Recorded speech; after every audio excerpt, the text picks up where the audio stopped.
வணக்கம். செல்வகுமாரின் அதிகாலை வானிலை ஆய்வறிக்கை. அதிகாரப்பூர்வ வானிலை அறிக்கைக்கு இந்திய வானிலை ஆராய்ச்சித்துறை அறிக்கையை பார்க்கவும்.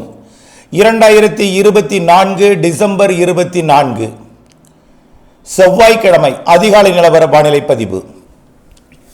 நேற்றைக்கு மழைப்பிடிவு பார்த்தீங்கன்னா, அதாவது கடந்த 24 மணி நேரம் மழைப்பிடிவு நேற்றைக்கு நள்ளிரவுக்கு பின் இன்றைக்கு அதிகாலையில்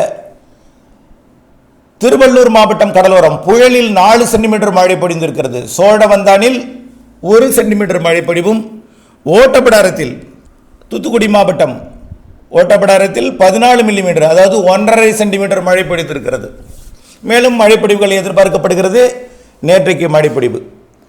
இப்போ வானிலை அமைப்பை பார்த்தீங்கன்னா, தமிழ்நாடு நெருங்கி கொண்டிருக்கூடிய காற்றழுத்த தாழ்வு பகுதி, அதாவது தீவிர காற்றழுத்த தாழ்வு பகுதி முதலிலே மத்திய தமிழ்நாட்டின் டெல்டாவிற்கும் வடகடலோர மாவட்டங்களுக்கும் இடைப்பட்ட பகுதியை நாளை வந்தடைய இருக்கிறது. 25ஆம் தேதி கிறிஸ்துமஸ் அன்று. பிறகு டெல்டா மாவட்ட கரைக்கு 26ஆம் தேதி வந்தடைந்து 26 கரை கடந்து 27 உள் மாவட்டங்கள் வழியாகவும் 28 அரபிக்கடலையும் அடைய இருக்கிறது. இது நாம நீண்ட காலமாகவே அறிவித்துக் கொண்டிருக்கிற இந்த தகவல் தான்.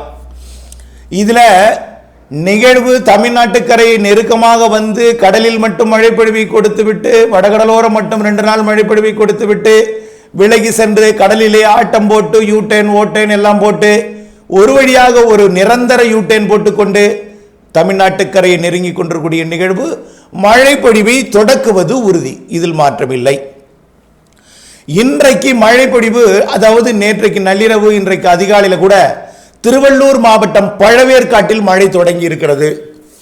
மழை பொழிந்து கொண்டிருக்கிறது. பழவேற்காட்டில் ஸ்ரீகரிகோட்டா, பழவேற்காடு மற்றும் அப்படியே அந்த புழல் பகுதியிலையும் மழை பொழிந்தது தான். 4 சென்டிமீட்டர் மழை பொழிந்திருக்கு. மேலும் இன்றைக்கு இந்த அமைப்பு, அதாவது இன்றைக்கு ஒரு நாள் மட்டும் நிலநடுக்கோட்டுக்கு தெற்கே இருக்கக்கூடிய நிகழ்வும் சரி, சுமத்ரா தீவு அருகே இருக்கக்கூடிய நிகழ்வும் சரி, இன்றைக்கு ஒரு நாள் மட்டும் வெப்ப நீராவியை இந்த நிகழ்விற்கு கொடுக்கும். நாம வரைபடத்தை பார்த்தீங்கன்னா, தமிழ்நாட்டின் கரையை நெருங்கி இருக்கக்கூடிய நாளில் மட்டும்தான் அது திசை மாறி இருக்கிற மாதிரி போட்டிருப்பேன். தமிழ்நாட்டின் கரையை ஒட்டி இருக்கக்கூடிய நேரத்தில் அது எப்படி இருக்கும் வானிலை அப்படின்னு தான் போட்டிருக்கேன். ஆனால் இன்றைக்கு ஒரு நாள் நீராவி காற்று ஆந்திர பிரதேச பகுதிகளில் குவிக்க இருக்கிறது.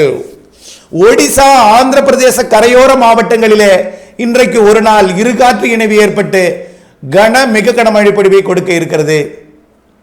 அதாவது தமிழ்நாட்டில் சென்னைக்கு தூறல் நனைக்கும் மழைப்பொழிவுகள் இன்றைக்கு மதியத்திற்குள் லேசான மழைப்பொழிவாகவும் கொடுக்கும். மிதமான மழைப்பொழிவு கூட சென்னைக்கும் திருவள்ளூருக்கும் இன்றைக்கு கொடுக்கும். நேற்றைக்கே 4 சென்டிமீட்டர் கொடுத்திருக்குன்னா, அப்போ இன்னைக்கு ஒரு 5-6 சென்டிமீட்டர் கொடுப்பதற்கு வாய்ப்பு இருக்கிறது. செங்கல்பட்டு, சென்னை, திருவள்ளூர் மாவட்டத்தில் மதியம். அதே நேரத்தில்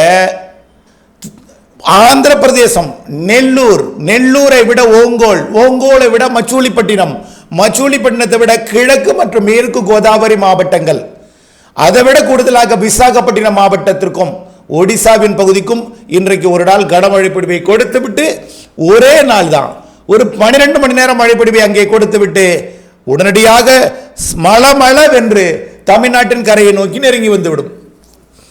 ஆக நாளை தமிழ்நாட்டின் கரையில் இருக்கும்.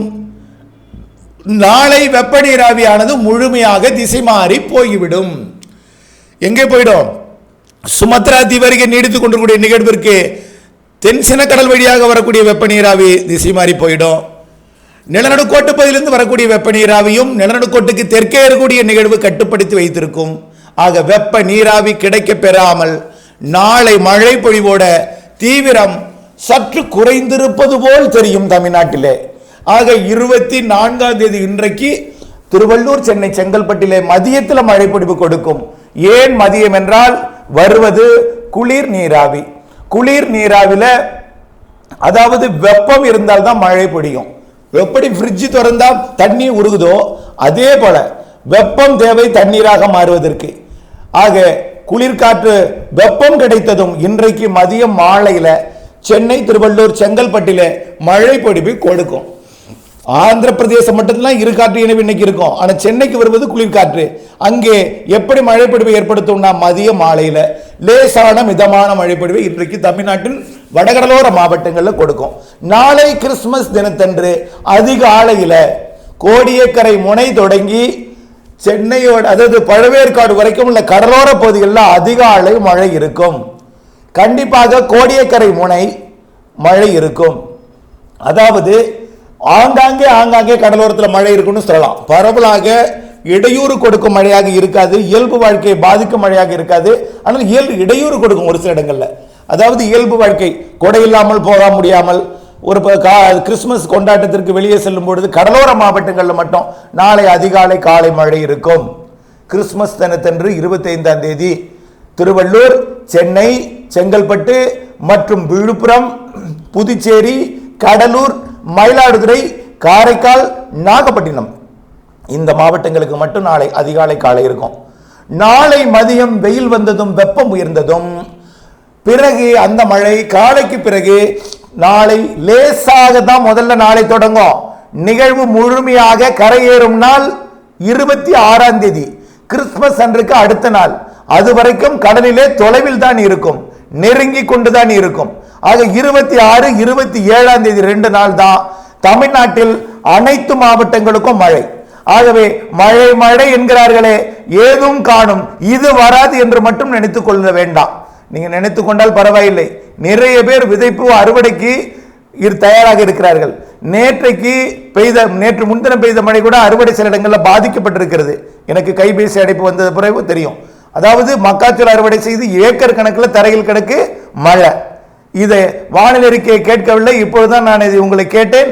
அறுவடை முடிந்து விட்டது, இப்பொழுது மழை நிற்குமா என்று கேட்கிறார்கள். ஆனால் 26, 27 அந்த அறுவடை செய்து கிடக்கக்கூடிய அந்த இடத்திலும் மழை உண்டு, உங்களுக்கும் மழை உண்டு. கிறிஸ்துமஸ் அன்றைக்கு அடுத்த நாள் 26ஆம் தேதியும் அதற்கு அடுத்த நாள் 27ஆம் தேதியும் வியாழன் வெள்ளி கண்டிப்பாக கனமழை பொழிவு உண்டு. குறிப்பாக மதியம் மாலையில தான் மழை பொழிவு இருக்கும்.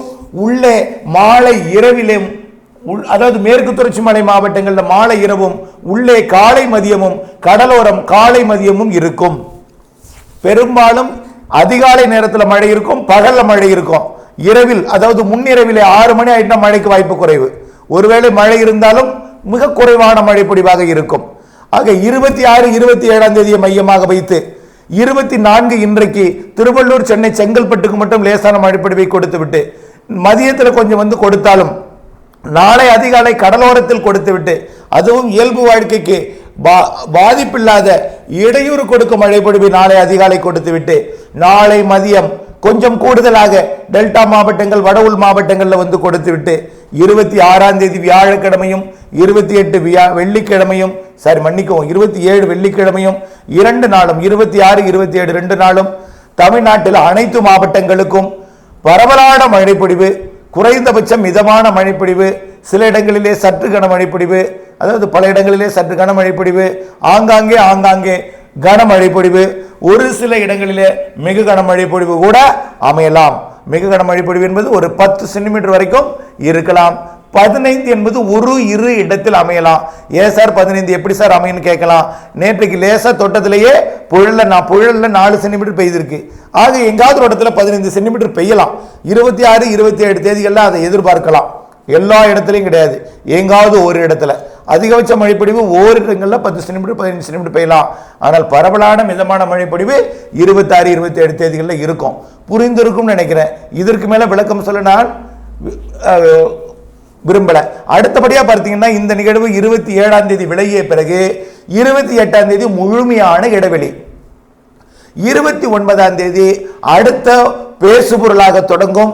இதோ வருகிறது, அதோ வருகிறது, நெருங்கி விட்டது, இலங்கை நெருங்கி விட்டது என்று ஊடகங்களிலே பேசக்கூடிய ஒரு அடுத்த பொருளாக வானிலை அமைப்பு காற்றழுத்த தாழ்வு பகுதி சுமத்ரா தீவு அருகே நீடித்துக் கொண்டிருப்பது தீவிரமடைந்து 30ஆம் தேதி மழைப்பொழிவை தொடக்கும் வகையில் இலங்கை அருகே வரும்.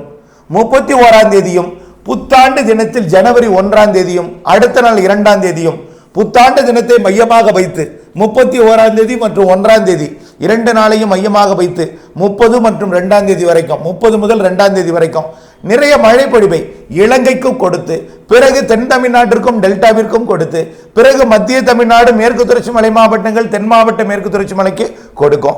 அதே நேரத்தில் சென்னை, திருவள்ளூர், காஞ்சிபுரம் உள்ளிட்ட வடகடலோர மாவட்டங்களையும் எட்டி பிடித்து மழை பொழிவை கொடுக்கும். முதலிடத்தை பிடிப்பது இலங்கை, 2ஆம் இடத்தை பிடிப்பது டெல்டா கடலோரம், தென்கடலோரம், 3ஆம் இடத்தை பிடிப்பது டெல்டாவின் உள்பகுதி, தென் மாவட்ட உள்பகுதி, அடுத்த இடத்தை பிடிப்பது மேற்கு தொடர்ச்சி மலை, அடுத்த இடத்தை பிடிப்பது உள் மாவட்டங்கள், வடகடலோர மாவட்டங்கள் என்பதை புரிந்து கொள்ள வேண்டும். ஆக கிருஷ்ணகிரி, தர்மபுரிக்கும் மழை பொழிவு கிடைக்கும், மிதமான மழை பொழிவாக அடுத்த சுற்று கிடைக்கும். ஆனால் இப்பொழுது 26, 27 நல்ல ஒரு மழை பொழிவை கிருஷ்ணகிரி, தர்மபுரி வரை கிடைக்கும். கிருஷ்ணகிரி, தர்மபுரி, நீலகிரி என்றாலே அதற்கு பிற மாவட்டங்களுக்கு நல்ல மழை பொழிவு இருக்கும் என்பதுதான் நீங்கள் புரிந்து கொள்ள வேண்டும். மேற்கு வடமேற்கு கோடியில் இருக்கக்கூடிய 2 மாவட்டம் நீலகிரி, அதற்கு அடுத்தபடியாக கிருஷ்ணகிரி, 2 கிரிகளும் மழை பொழிவை கொடுக்கும் என்றால், அதற்கு கீழே இருக்கக்கூடிய, அதற்கு தென்மேற்கே, அதற்கு தெற்கே, அதற்கு தென்கிழக்கே இருக்கக்கூடிய மாவட்டங்கள் நிறைய மழை பொழிவை பெறும் என்பதுதான் இந்த ஆய்வறிக்கையின் சுருக்க வார்த்தையாக நீங்கள் எடுத்துக்கொள்ள வேண்டும். அடுத்தது 30, 31 ஜனவரி 1, 2 தேதிக்கு அடுத்த நிகழ்வு ஜனவரி 7ஆம் தேதி. அது தற்பொழுது பிலிப்பைன்ஸிலிருந்து புறப்பட்டு வந்து கொண்டிருக்கிறது. அது தென்சின கடல் பகுதி வழியாக, அதுவும் ஜனவரி 2ஆம் தேதி வாக்கில சுமத்ரா தீவு அருகே வந்துவிடும். தமிழ்நாட்டில் மழை பொழிவை 2ஆம் தேதி ஒரு நிகழ்வு கொடுத்து கொண்டிருக்கும் அதே வேளையில் மேலும் ஒரு நிகழ்வு சுமத்ரா தீவுக்கு வந்துவிடும். இதன் காரணமாக மழை பொழிவு அடுத்த நிகழ்வு ஜனவரி 8, 9, 10, 11ஆம் தேதிகளில் பொங்கலுக்கு முன் இருக்கக்கூடிய நாட்களில் கண்டிப்பாக நல்ல ஒரு மழை பொழிவை, அது 30ஆம் தேதி வரக்கூடிய நிகழ்வை விட சற்று வலிமையாக இலங்கைக்கு அதீத மழை பொழிவையும், தமிழ்நாட்டின் கடலோர மாவட்டங்கள் குறிப்பாக டெல்டா, தென் தமிழ்நாட்டிற்கு நிறைய மழை பொழிவையும் கொடுப்பதாகவே தெரிகிறது. ஆகவே பொங்கலுக்கு முன் 3 நிகழ்வுகள் இருக்கிறது.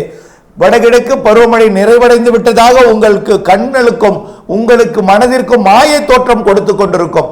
காரணம், வார்த்தைகளிலே உங்களுக்கு நம்பிக்கையின்மை காரணமாக அனுபவ பாடம் கொடுக்கும் 26, 27. அதற்கு பிறகு வரும் நம்பிக்கை, அப்பொழுது பார்ப்பீர்கள் மேலும் மழை இருக்கிறதா வடகிழக்கு பருவமழை என்பது அப்பொழுது புரியும். 30ஆம் தேதியும் டிசம்பர் மாதம் 31 மற்றும் ஜனவரி 1, ஜனவரி 7, 8, 9, 10, 11 அப்பொழுது நம்பிக்கை வரும். அந்த நம்பிக்கையும் உங்களுக்கு நிஜமாக்கும் அனுபவ பாடம் கொடுத்துவிட்டு பொங்கல் வரை மழைப்பொழிவை கொடுத்துவிட்டு விலகும். அப்பொழுது புரியும், இந்த இயற்கையை நாம் மாற்றி அமைத்தது 2025 எப்படி இருக்க போகிறது. அடுத்த அறிக்கையில் விரிவாக பார்ப்போம். இணைந்தே இருங்கள் வானிலை அப்டேட்ஸுடன். நன்றி.